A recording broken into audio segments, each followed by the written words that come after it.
How about now? Good? Good morning. Now in the proper way, it's pleasure seeing all of you both here in this room and those who joins us online. Thanks a lot for that. And we would like to welcome everybody, the spectators, listeners, our colleagues, in this public forum, Housing Reconstruction in Kyiv, Quality and Communication Challenges. My name is Anastasia Rudenko. I'm the coordinator of the recovery window, and I'm here for the introduction speech. I would like to thank you for the interest in this topic, specifically after this night of alerts, not only for us, but also for our allies, our neighbors. And I would like to say that it only proves that all those lessons, observations, insights, conclusions that we're drawing as a result of our experience will be in demand and will be of use. And today we've gathered here to discuss a very specific topic, reconstruction of housing in Kyiv. And why are we even doing it?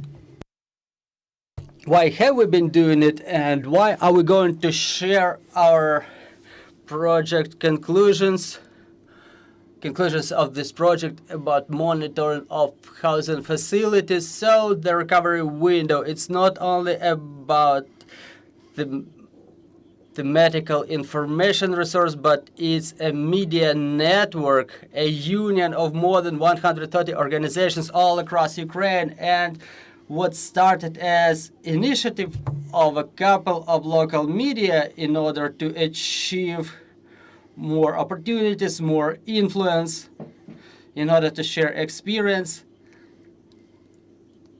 has transformed into more than 130 organizations, expert unions, and editorials which cover the reconstruction topic. And thanks to our work, thanks to the members of our network, with more emphasis on the frontline territories, frontline regions, have come up with a lot of quality, hundreds of quality analytics, reports, articles, and other media products. But this product is special because we don't act as a provider of help for other organizations in Mykhailyna, Kherson, Sumy, Kharkiv,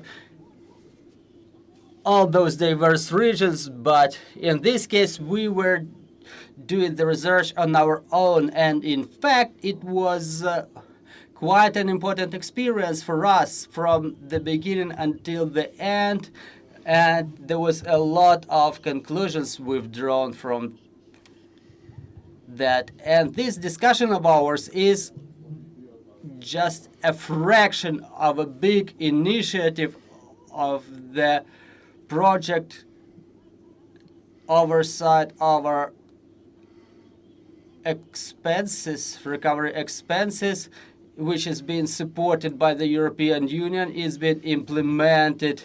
We will hear from the representatives of the Institute for Economic Study, the Technologies of Progress, and we're taking pride in the recovery window, having done its part, being responsible for monitoring of the specific installations in Kyiv.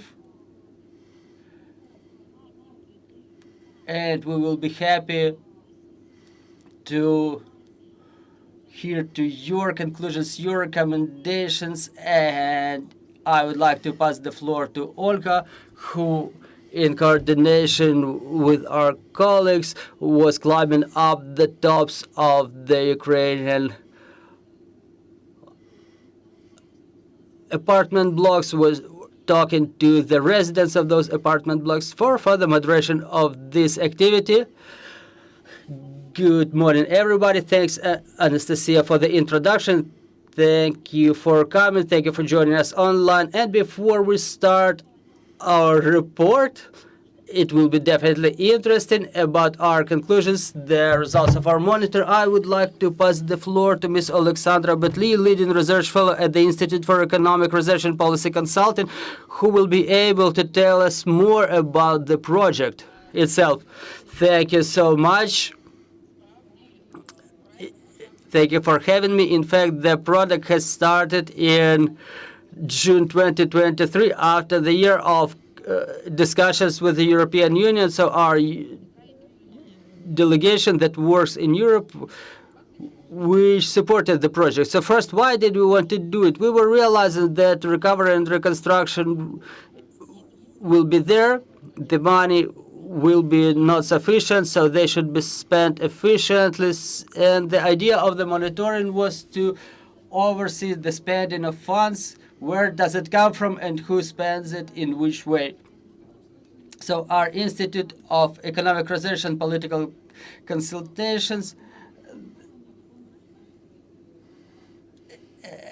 in coordination with other two civil society organizations, is exercising oversight of such expenses. And we've realized that monitoring the figures is the right thing to do, but we have to pay attention to what's being done in the field, so to say, because on the final stage, any reconstruction boils down to the municipal level, to the community level. It's not being done in the high offices, where the principles and areas of work along with priorities has been identified, but the practical work is taking place in the fields, in the communities. So there was an idea of sub-grant component. EU is responsible for that sub-grant component, and within half a year we were able to distribute more than 70 grants to local organizations that were involved in monitoring of reconstruction in Kyiv, Sumy, Cherkasy, Chernihiv, Kherson, Mykhailyna, Poltava, and Kharkiv regions.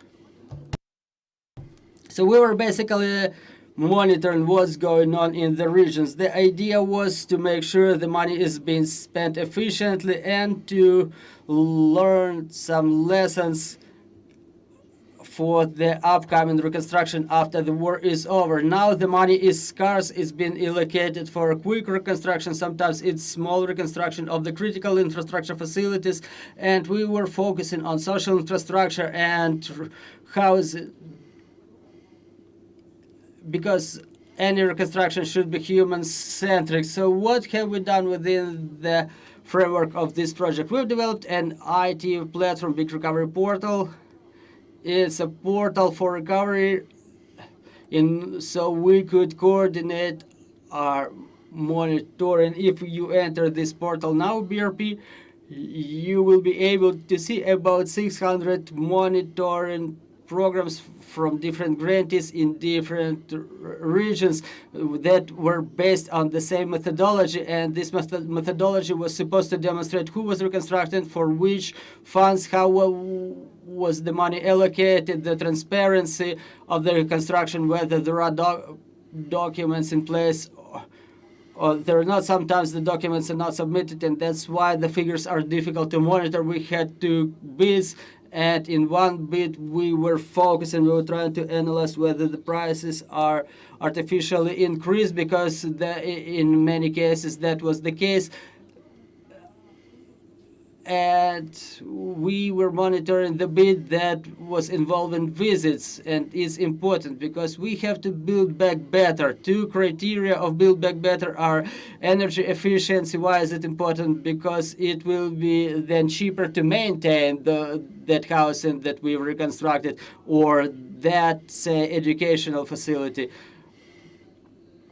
And if we build back without thermal pumps, without solar batteries, as a result, we will be spending more funds to heat in that area, heat in those premises. And another element we were focusing was accessibility and barrier-free space. Unfortunately, the number of people with disabilities is growing, and it's not only about the veterans, but also the civilians. But now that we're talking about the persons with disabilities, it's not only children who attend school or the adults who attend to the hospitals. Those are the people who can work in the healthcare facilities, in the education facilities. And we were, for example, looking at the way that the shelters are being built. Usually they're being built without complying with principles of accessibility, and in those cases the people with disabilities will be deprived of an opportunity to use the shelters in case of such attacks that has just been happening last night, for example. And for Kyiv, it was important to monitor the reconstruction of housing because we don't know why, but the pace is pretty slow. Meanwhile, Kyiv is the richest community in Ukraine, and we were trying to sort it out. And our grantees were helping us to find out what's really going on. So let me pass the floor back to Olga, but then I'll take another comment. So let's proceed to the analysis, to the conclusions we've come to. So what have we been studying? The recovery window has studied the reconstruction of 9 residential apartment blocks in the city of Kyiv, 3 in Solomensky district, 2 in Dniprovsky, 2 in Svetoshinsky, 1 in Holosivsky, and 1 in Solomensky district. There were strikes in 2003 and 2004 on those residential blocks. Out of those apartment blocks, 1 has not been yet reconstructed and 8 have been recovered. So how have we been doing it? My colleagues have already covered it, but let me reiterate it. First, we got a request, and then we were getting a lot of rejections from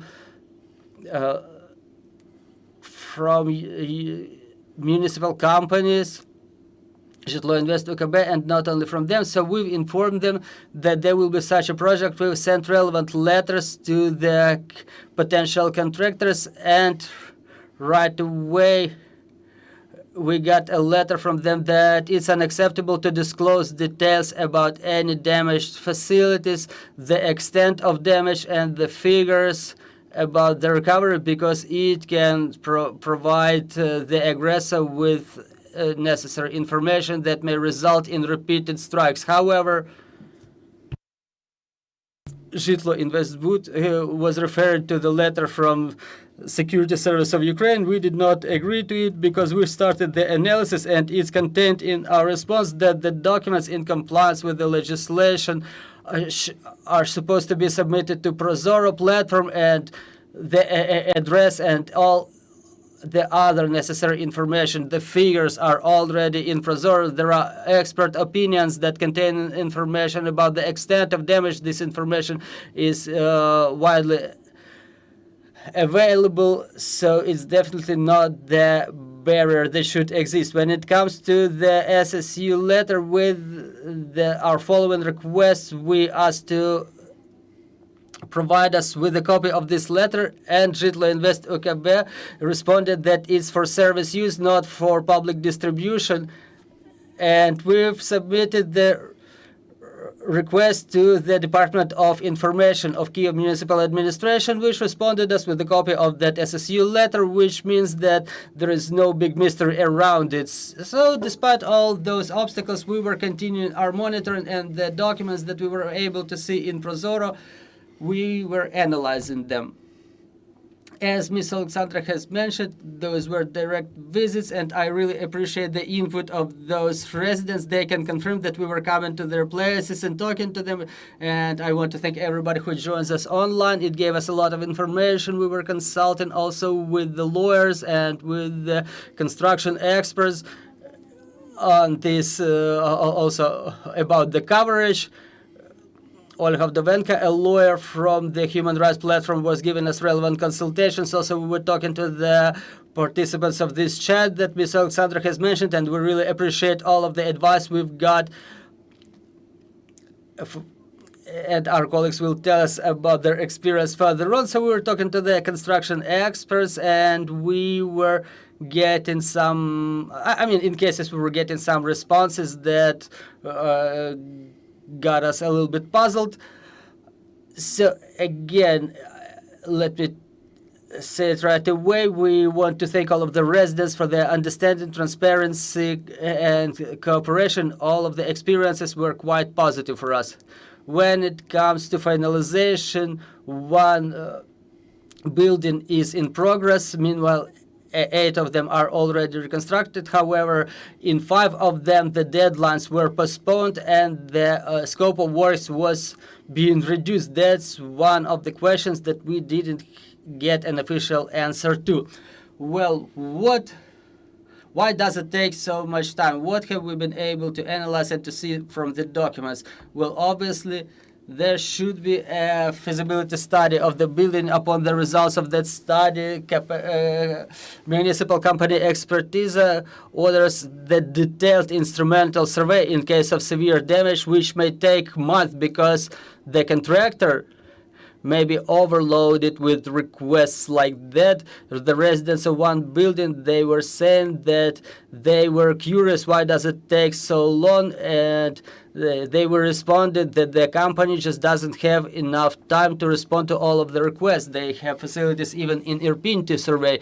And after this study comes up, after the final opinion, expert opinion comes up, the contractor contracts the project works which are supposed to undergo the inspection, and after that the bid for construction is being announced, and upon the results of the bid the contract is being entered to, and as well as the contract for technical supervision. So that's the paperwork part of the reconstruction, which takes a lot of months, as we were convinced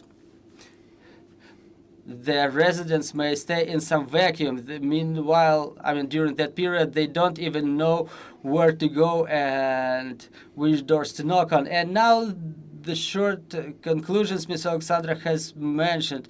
So the reconstruction is not complying with the Build Back Better principle. We were asking first because it got us surprised, but one of the municipal deputies, we were inviting him today, but he was unable to attend, Mr. Taras-Krivorushka. The way he explained it, that at the beginning of the year 2023, the buildings were built back better than before. But as he said, in compliance with the legislation, in compliance with some standards, no amendments and no modifications can be made to the construction project if they were not contemplated before on the project phase. And now some people are wearing electronic bracelets for building back better, in fact. Another thing that we got convinced of is that the reconstruction is going on without taking into consideration the participation principle. So basically the residents are not being coordinated the reconstruction project with. So now talking about the energy efficiency in those buildings where the energy efficiency elements were present, they are being recovered. In those where they did not exist, they are not being reconstructed. When it comes to accessibility and barrier-free space, unfortunately, we had nothing to monitor in this space because only when the elevators were damaged, they are being recovered.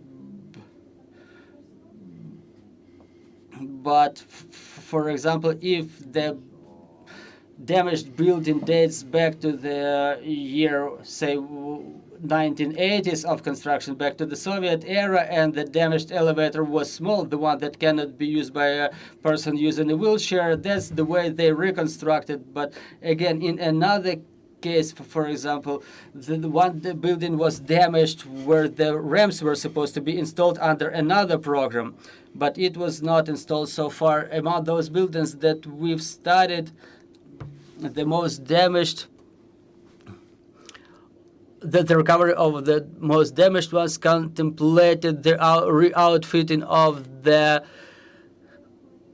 apartments. But say if the apartment dates back to the year 1961 and there was a wooden floor, no one would reconstruct the wooden floor, but instead they put linoleum.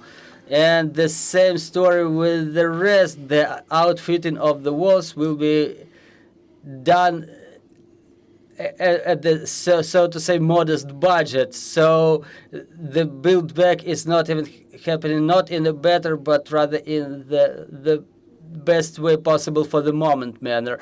Sometimes the residents were not understanding, like before the wars, what exactly can be recovered, during the wars, what exactly is being recovered, and after the wars were finalized. Say if an agreement is being entered with not with the residents but with the management company, and the acceptance certificates are being signed by the management company. For example, there was a resident from Dniprovsky region who was complaining that they never had any such list of checklist of recovery on any stage, and they didn't know what they should demand and what should they monitor. So basically, those were the problems that we identified. Sometimes it comes worse than it used to be, that this budget option in some cases, the residents are saying that now is deteriorated. For example, the windows were mounted improperly. For example, one of the residents told us about this in Nauki Avenue. And another nuance the residents mentioned, sometimes the materials procured are of good quality, but the quality of works is unsatisfactory, and this is what's going to deteriorate the situation. Bad communication on part of the contractor. We are nobody to them. One of the building residents in Solomensky district told us about that. The rest of the residents in the same building were disgruntled about that, and the residents don't know what to wait. They expect the recovery to be better. They have some image of recovery that is supposed to be done under Build Back Better principle, and they're not seeing anything better. And on top of that, the absence of information provokes social tension. And now I would like to give the floor to our colleague Karina, with whom we were holding this monitoring, who was digging profoundly into the documents, and she will tell you more about the money. Thank you, Olha. Thanks everyone who joined us today. And today we are, in my portion, I will be talking about the paperwork, what it has included and what it has not. We will start with what Olga said, that the main contractors are the communal organizations, and they are taking care of the majority of the works and tenders about developing projects, procurement of materials, expert analysis of the project, and author analysis of this project. Also, there is an expertise that is ordered with the use of special tools. And as everybody said before, Prozoro is tracking these steps, and the best bet is being voted for. Best bid is being voted for, and the use of this system shows to be efficient, where the contractor or a client chooses the most beneficial propositions. In principle, this is how it was supposed to be, and from what we did monitor and what we saw, it's not always like that, because in those tenders that happen with the use of the electronic system, usually only one participant is bidded, and it represents usually the same companies. And who in general projects the reconstruction of the damaged buildings?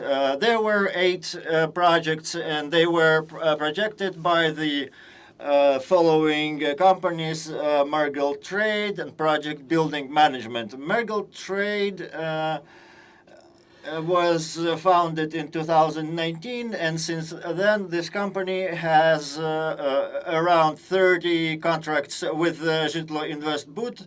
And I will also say that since 2018, there was another company founded, just Mergel, and they have a similar legal address. They have same contacts and same owners. So here some questions are arising. Why? And another company, Project Building Management, which was founded in 2022 before the full-scale invasion. However, it is getting the contracts from the Ukrzhitlobud, Ukrzhitlo Invest Bud. So who is doing the construction directly, the construction works? So I'm speaking about physical reconstruction.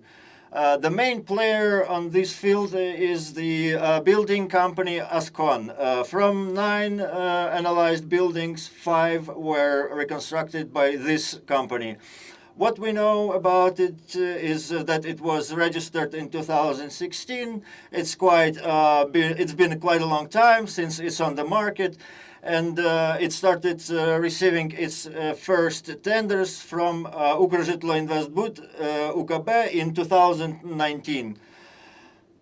So the company Ascon, within the scope of our monitoring on the Lobanovskого Vishnya and some other streets, only on Lobanovsky Street it had a competitor. However, the competitor bidded another lower price. However, it was refused because allegedly it had problems with the paperwork. However, the monitoring commission is saying that the same problems were pertaining to the company Ascon as well. Also the company Ascon is seen to be a figurant in a criminal case about non-finalizing of a construction, and despite the fact that it has a criminal case, the company Ukrzhitlo Investbud continues to give contracts to it, and previously, the head of the Ukrzhitlo Investbud was Mr. Pop, who is in his subordination. There is also he has also department of housing, and the former accountant of the Ascon was also a member of the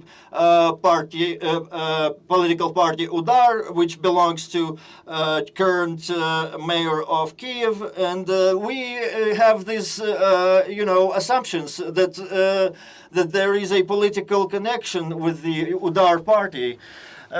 The rest of the contractors, those that were general technology, that were doing reconstruction on the Nauka Street and Generatorna Street, and also Dashkevich Street. I will not stop on these streets because they were in the minority of won tenders.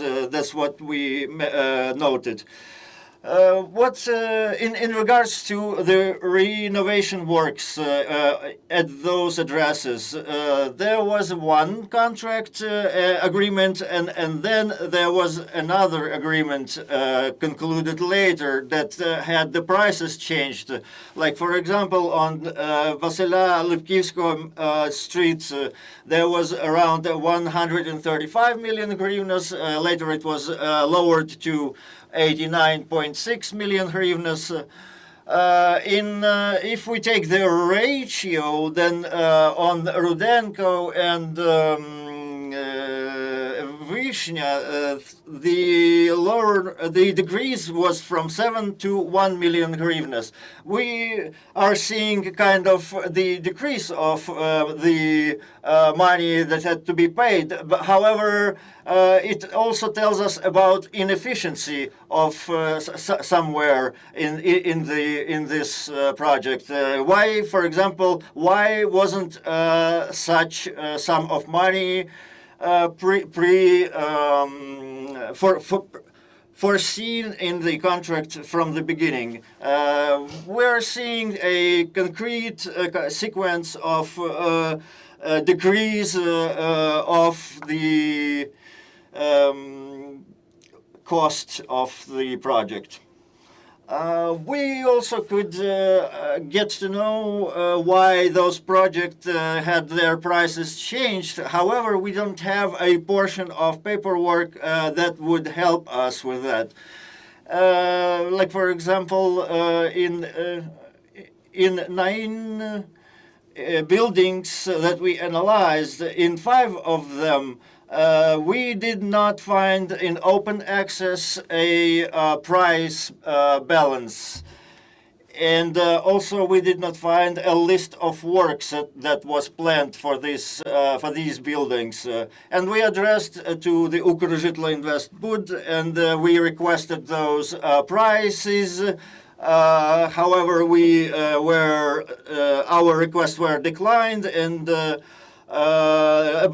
when asked about the decrease of sum of money, we received an answer like, don't worry, this does not influence the volume of works that are being done in any way. So we can only assume that some of the inhabitants of those buildings refused from the reconstruction works. However, concrete information is not provided to us by the aforementioned bodies. And a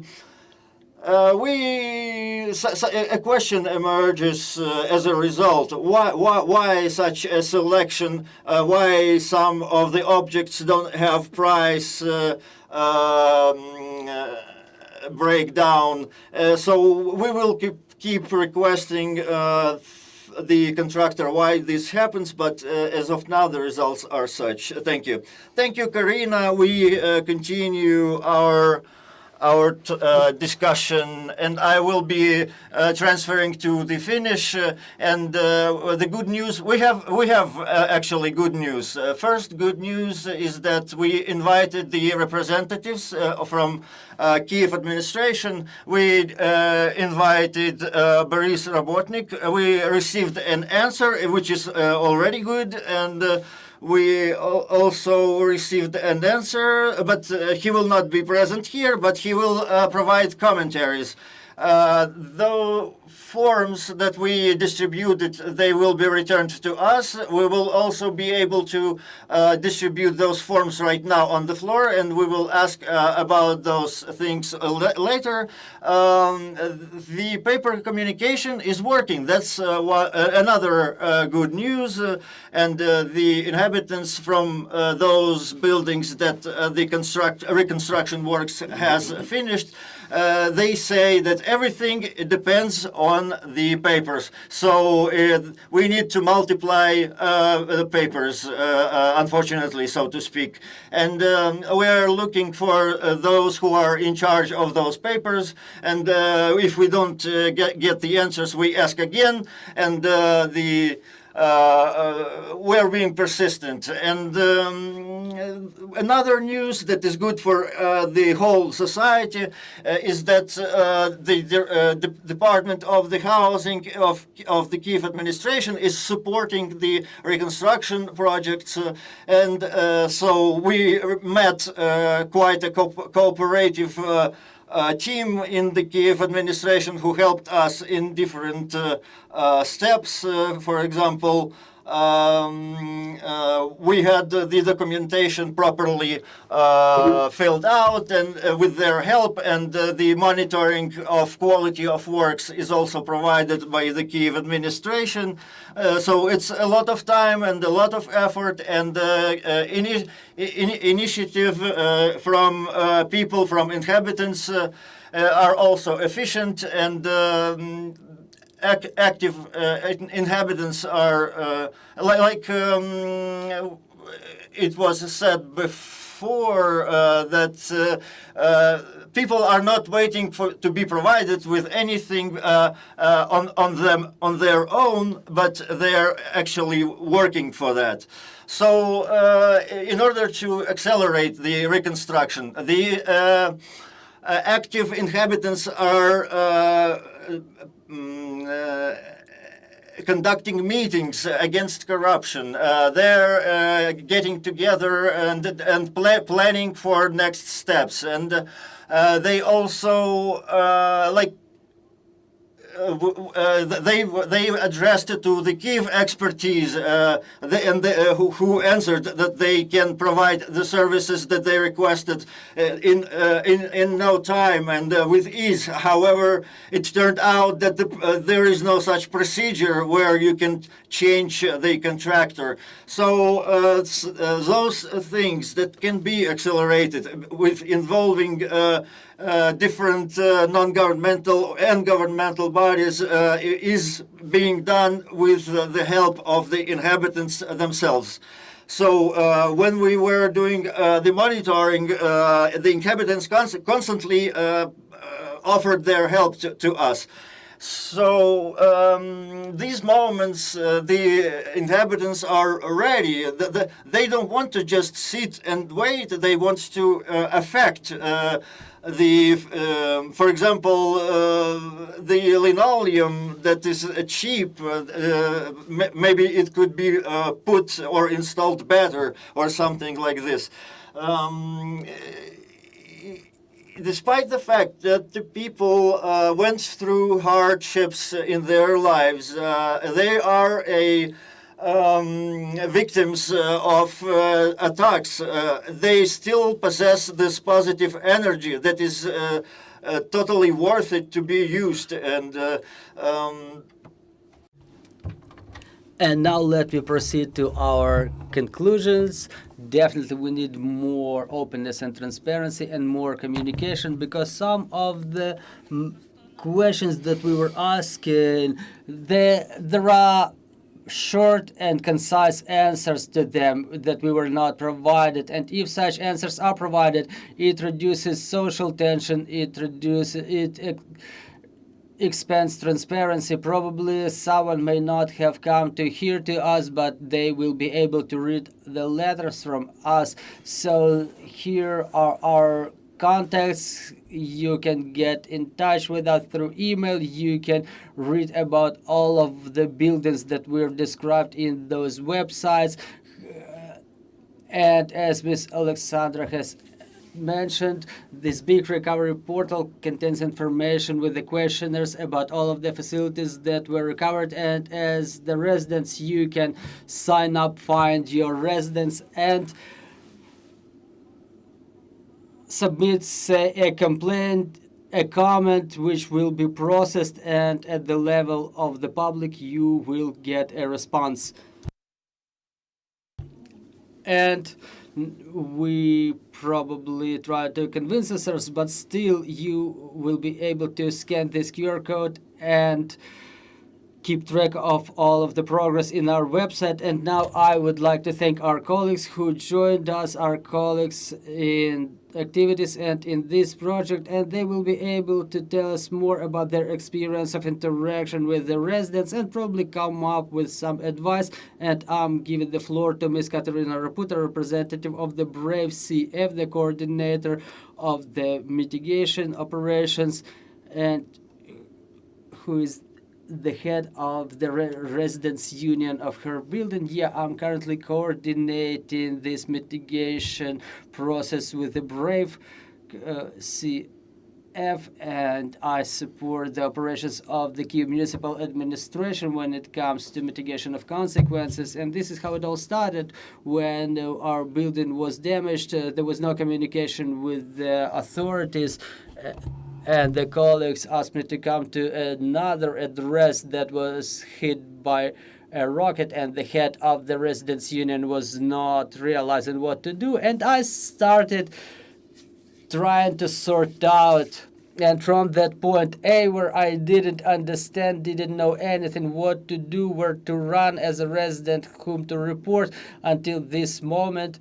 And it has taken me 3, probably 4 months. So you were right to mention that you have to be perseverant. All of the doors were closed. We were responded that everything is happening according to the protocols, and now it all ended with their response, their reaction. The communication is difficult, but it's still ongoing. What can I share? As a residents union, we've started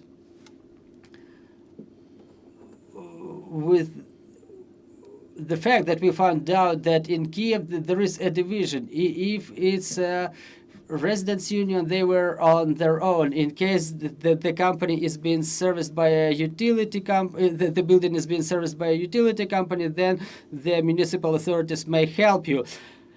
So now we're at that point where we removed that division. Any damaged building is still a damaged building for the municipal authorities. Little time has passed, and again, let's forget how long does the full-scale invasion last. But what I mean is that the communication is there. You have to knock on the doors. You have to bury them with the letters. We were burying them with the comments online in the social media. We were through some conflict situations, but fortunately they started hearing us, and at this stage Kyiv municipal administration got involved in the process, and I've realized the way it works from the inside as a resident of a building, as the head of the residents union. I got involved with mitigation process at the spots of strikes. So this is where I am now. When it comes to advice, what works well, a lot of letters and requests in the association of the residents unions. We've developed this procedure. If it's a building that is being serviced by the residents union, you have to write letters to the municipal services. We've developed those procedures. If any building gets damaged, the representatives can contact me directly or the association of the residents union, even with the questions where to get those materials, like a film to cover the broken windows. Previously, people had to look for it themselves, but now there is already a procedure in place that does work. During the last strike, we got convinced that the managing company is bringing the materials right on spot. They're not segregating whether it's a building serviced by a utility company or by residents union. And in coordination with the Brave Foundation, we're involved in support of such projects. There's a lot of foundations that we cooperate with, the first region, first district, the Volunteers of Ukraine, a lot of funds. In fact, basically there is a coalition made up of those funds,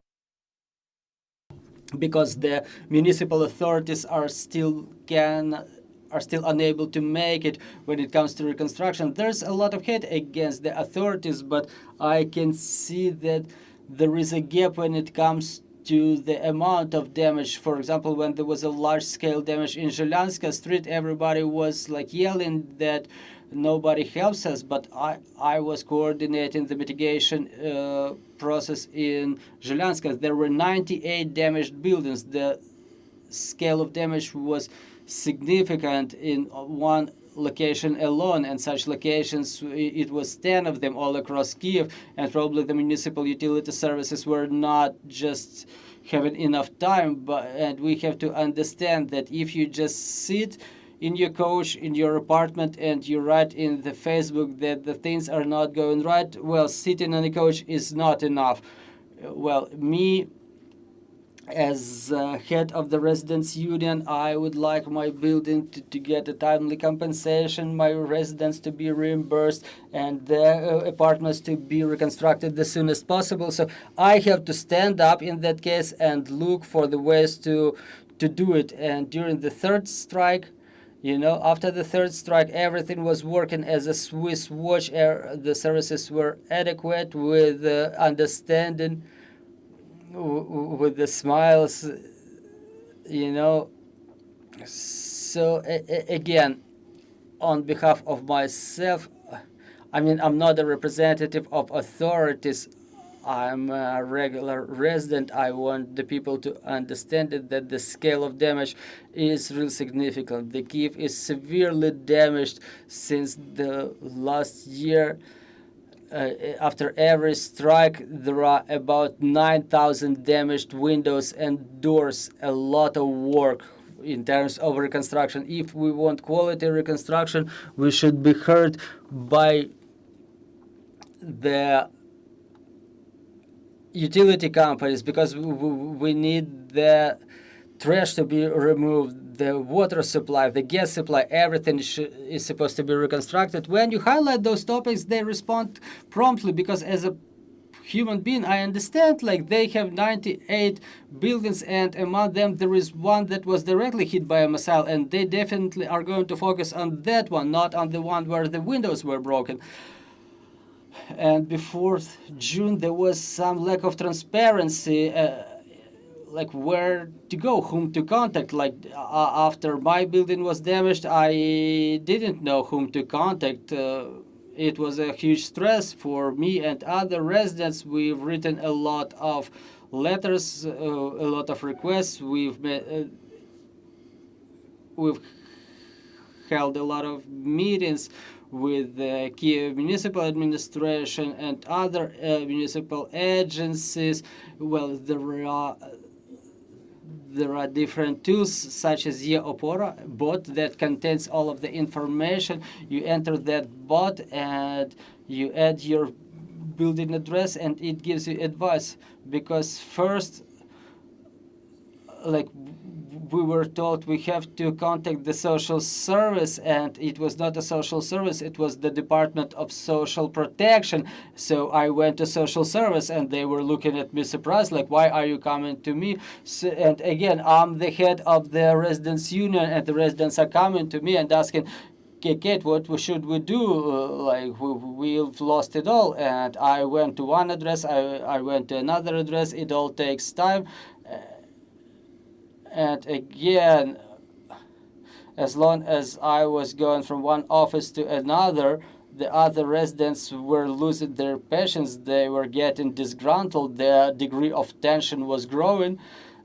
And now I hope that this Opora chatbot will be able to reduce that tension.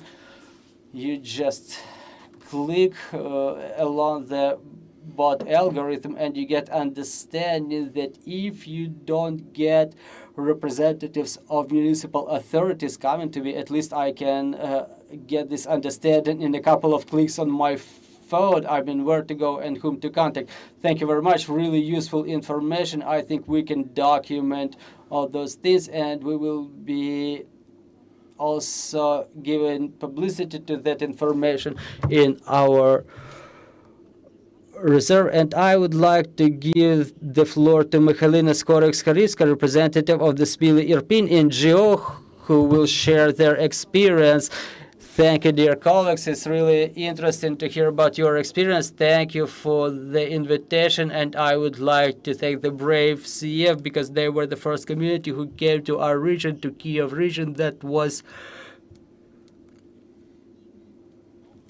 affected during the first days of reconstruction, because Irpin is a town in Kyiv region that was almost all occupied. Two-thirds of the town were a territory of active combat operations, and the Russian army did not achieve Kyiv thanks to the resistance in the streets of Kyiv. and almost 70% of the residential buildings were damaged back then, and including 40 buildings that had to be dismantled all the way down to the foundation. And it's the big problem for our city, because we're the only place in Ukraine where we have IDPs who are the residents of Irpin, and they are being registered as IDPs in the very city of Irpin, which means that people have lost their residences in Irpin, and now they reside in the same city of Irpin, in the refugee shelter, along with with the residents of other regions such as Donetsk, Luhansk, Kherson, and Zaporizhia regions. So we started with a difficult situation, and after 3 years of reconstruction, we have all kinds of experiences of reconstruction in Irpin, everything that we keep hearing about from our colleagues all across Ukraine, including your experience. The only thing that I can't recall, but we are about to analyze it carefully, because we were a civil organization that started their monitoring of reconstruction. We won the first grant under this project, and now we've numbered those projects one by one, and under the framework of this project, we were able to analyze more than 100 facilities of social infrastructure, private buildings, apartment blocks, because the project of complex reconstruction of the private housing is being implemented at the government expense, and we have all of the examples possible. The only thing that I would like to mention is that now we don't have to, I cannot recall any cases of budget reduction. The way it usually happens is the budget is being increased, because very frequently the projects date back to 2022 and they were implemented in 2023, or the funding was extended in 2024, and hence the price growth and a lot of amendments to what was designed in the year 2022 due to the change of market situation. Also, we are being actively constructed as the city. Now that we're saying build back better, are we supposed to reconstruct the old housing, or should we stimulate the people to resettle in the new buildings? Now there is an intense discussion around building back better, or providing people with opportunities to use Vidnovlення program to get the certificates to procure new residences. But here's a problem. There are, for example, two-story buildings that were reconstructed in or were constructed in the 70s, and people may not have enough money to buy the apartment with the same area in a new building if they get compensated for a residence constructed in the 70s. Well, people get together. They're grabbing the government officials by their clothing. They're meeting the delegations because many buildings in our city submit to the regional administration. Well, there are some good conclusions that I can agree with. There is a division in like that you've mentioned.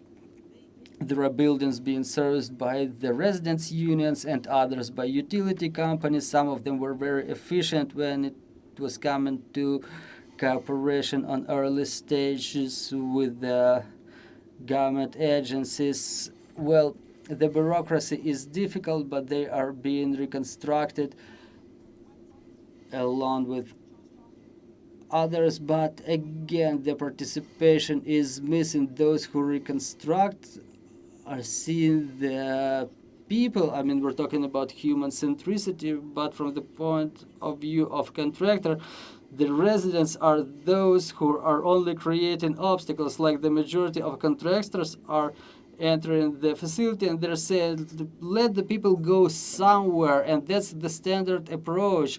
for any construction company. Let the people go somewhere so that they don't really create any obstacles for us for reconstruction. And they have this only requirement. Like, remove the people, we'll bring them back after the reconstruction. There will be no like wooden floor instead of linoleum. Everything is standardized, like the ceiling is blue, the walls are yellow. If you want to reconstruct it at your own expense, we will exclude your apartment from reconstruction budget. And definitely such approach doesn't support the friendly communication between the parties. And it's clear that if people have been investing in their apartment for 30 years, they wouldn't be satisfied with some cheap solutions. But also we have positive experience when the residents of apartments in the ninth floor that was flooded because the contractor didn't cover the roof properly. They were active, they were cooperating with the contracting company, and they found a solution. They found a solution that satisfied everybody. The company repaired their apartment.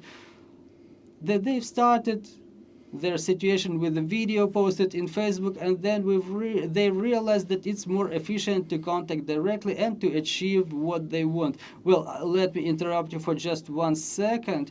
Our broadcast will be over because 12 o'clock is already coming, but we will continue our conversation and we will answer all of the questions that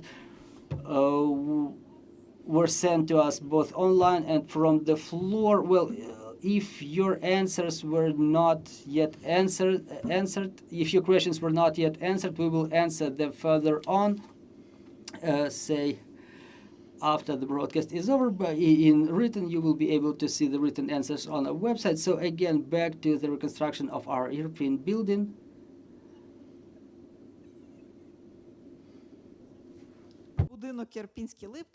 So that was a building in Irpinsky Lipki. We got the information that the broadcast is on, so we're happy to find out that you're still with us online. So Irpinsky Lipki, that building, it said that it's famous on a global scale. All of the global leaders were coming there. The Prime Minister of Canada, the French leader.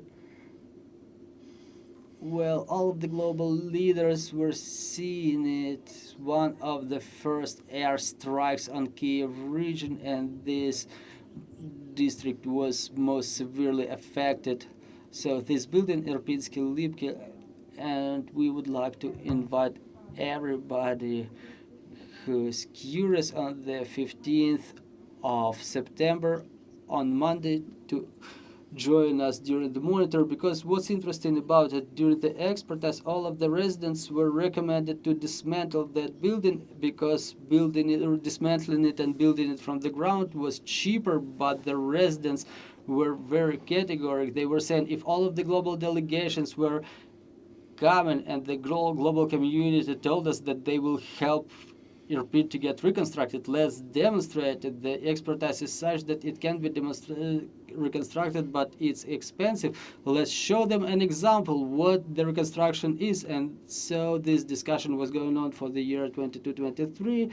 The documentary preparation to the reconstruction has started in the year 2024, and it's still ongoing. So this reconstruction, like 2/3 of the building have burned.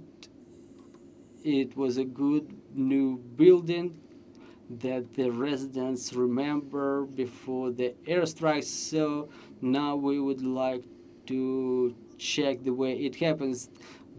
There was a number of contractors undersigned, and there was also United 24 involved, municipal military administration. They've invested some part of funds. Well, we've monitored that part in the previous stage of our project, but it was not finalized. So we would like to see what delays the commissioning, what's so difficult about the works. We would like to discuss it together with the residents, the public, the partners, and the municipal administration. So we don't only say that the problem exists. If we compare the year 23 and 22, in 23 the reconstruction was quick and efficient, probably without consideration of the accessibility standards. It started getting slower in 23. In 24 the number of people in the facilities was not sufficient, and every year we can identify new and new problems, and as a community it's important for us to generalize all the data and to hand them over to our European partners, because the model that Ms. Oleksandra Betliy has mentioned, the model of reconstruction, is already there. We know how it works, other than beautiful facade. Thank you very much, Ms. Mykhailyna. And before proceeding to Q&A session, probably some of the participants has any comments.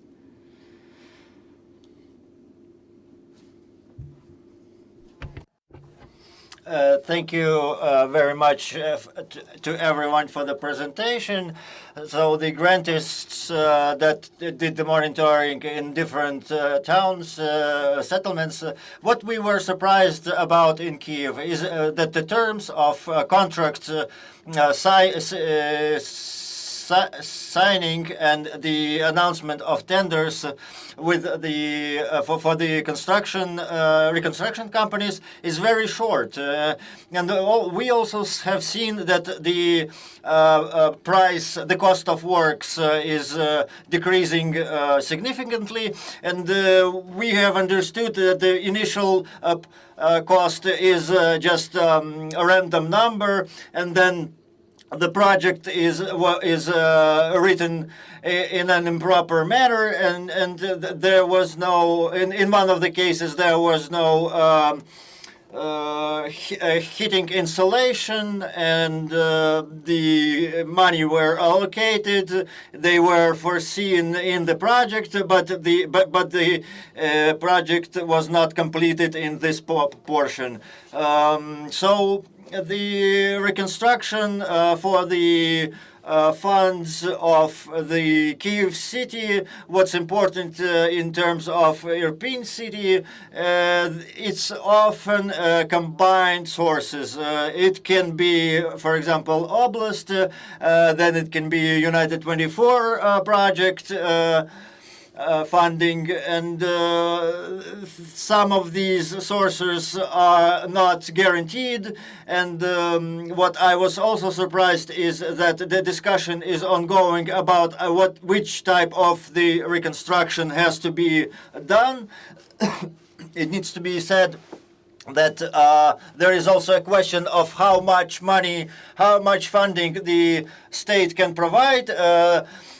Sometimes people don't know how to submit for reconstruction, submit application for reconstruction, or maybe there are some kind of questions with receiving the funding. About your question, well, in reality, a lot of people don't know about reconstruction procedures, and they face the problem when the Ukrzhitlo funding is old, and the procedures are old, and people have to go visit central administration and fill out by hand the application. So that's where the problems like, for example, we don't know where to go, we don't know what to do. These kinds of problems arise all the time. It's not really understandable, and it's not really transparent. For example, when the strike was on the 9th floor, and we get the answer that the reconstruction is not possible. So how exactly the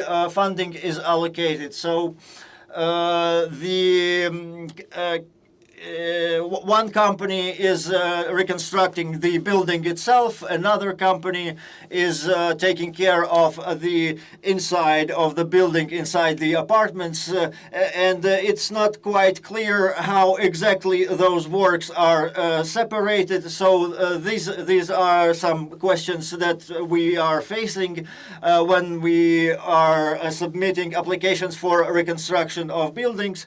And the reconstruction does happen in the end. Did I answer the question? So for those who are watching the this meeting, this discussion, they still don't probably understand how exactly the funding is allocated for the reconstruction. So when from the Smilyvy volunteers visited us in 2023, there was still were no rules, just volunteers with materials, and that they did something.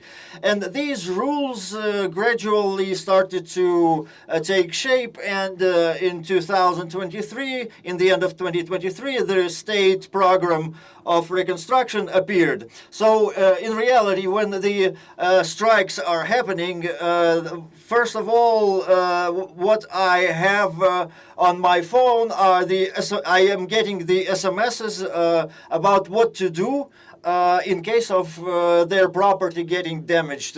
We are recommending to subscribe to this service, disregarding the fact if the government is helping or not helping. Well, here is what's important is that in the application in the phone there is this information. So while you are waiting for help and you're capable of doing it, you can enter this application and see this information. So you will be the first to see in the DIA application if your apartment, if your specific apartment is listed in the state electronic register. If your apartment is there and your property is there, it doesn't really matter that if you're an owner officially, formally or not. The main thing is to get your apartment into this register, and there is also another register, the register of property of the city. So if this is done in order to provide help to the owner, disregarding the scale of damage of their property. So some of the inhabitants are hoping that their property will get automatically in the list. However, it's not the case. You have to actually check yourself those lists if it was confirmed by the commission, by the special commission. Once you have confirmed that your apartment and property is in the list, you are submitting an application for the funding.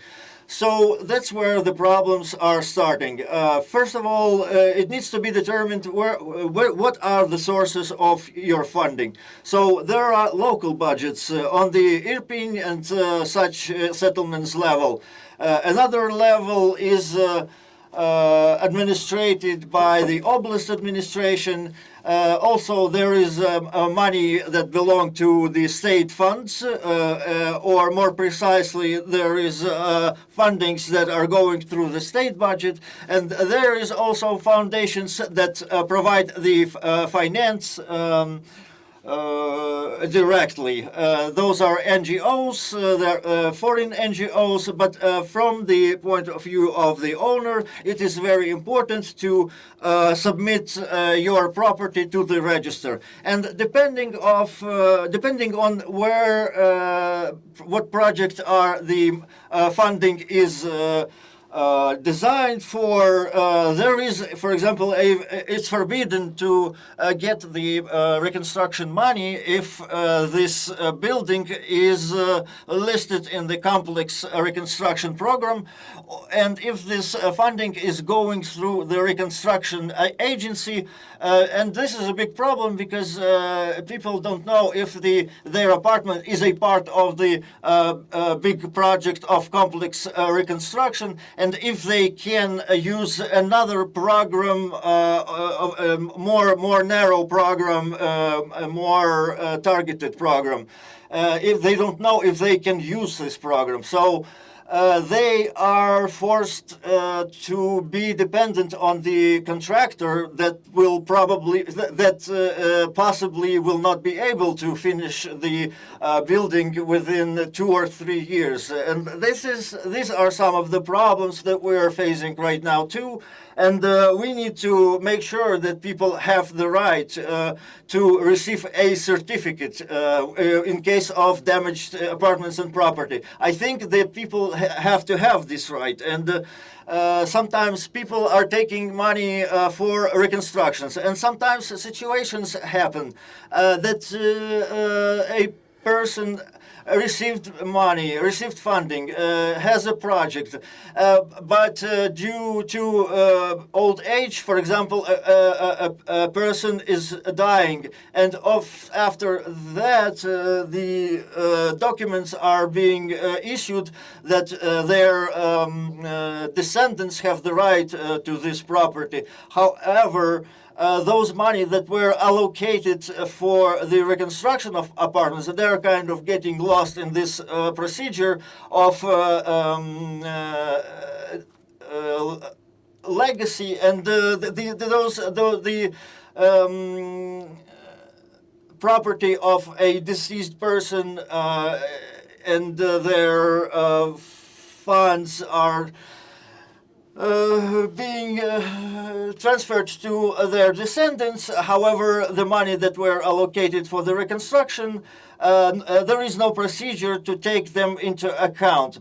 So there is a foundation. Our foundation is working on these questions, but it needs to be understood that a human factor is always present. I would like to also add that analyzing the price breakdowns for some of the reconstruction projects, some of the panoramic windows costed from 4,000 hryvnias a piece, and the price breakdown for these kinds of paragraphs in the paperwork does not foresee the significant quality decrease. And people started asking. So it was the process of reconstruction was kind of, in general, transparent. We were provided information how exactly the reconstruction was projected, and the private territory. Private housing companies have the right to check the quality of works, and at their own cost they can hire